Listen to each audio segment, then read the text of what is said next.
We have discussed for a long time now whether or not declawing cats is inhumane or humane. I'm here to share the cold hard facts and tell you just how inhumane declawing your cat is. Declawing a cat is more than a simple surgery. It's an amputation. It's the amputation of the feline's last bone in each of their toes. The standard method of doing this procedure is taking a scalpel and removing the bone or using a guillotine clipper. The now open and painful wound is either stitched or glued shut with surgical glue, then bandage. To put things into perspective, if this procedure is done to a human, it would be like cutting up to your first knuckle in your finger.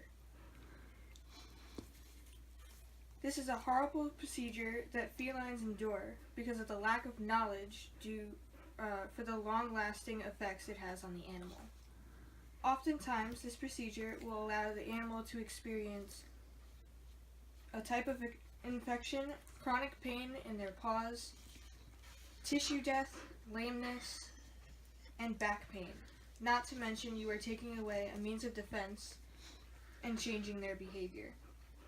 That means they bite more, they won't use the litter box, and they can't defend themselves if they get out. There are always alternatives to declawing cats. The Humane Society's website lists a few, such as making sure there's enough scratching posts in the house, as well as the soft gel caps. But this is not always a great option because if the caps get stuck, the nail grows in with the caps, and then there's a problem with the cats being able to use their claws. If not looked at after, this can also cause an infection.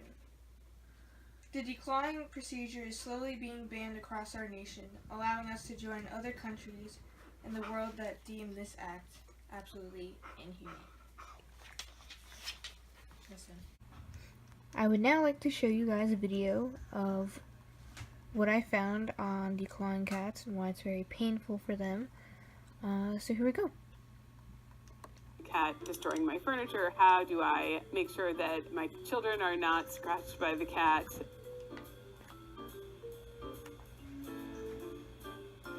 Declawing your cat is an idea that people in different parts of the world have very different thoughts on. In some countries it's a kind of routine thing to do. In some countries it's actually So she's actually explaining right now what I have already reiterated. It's now going into countries where we're trying to ban this inhumane act so that the cats can still use their claws.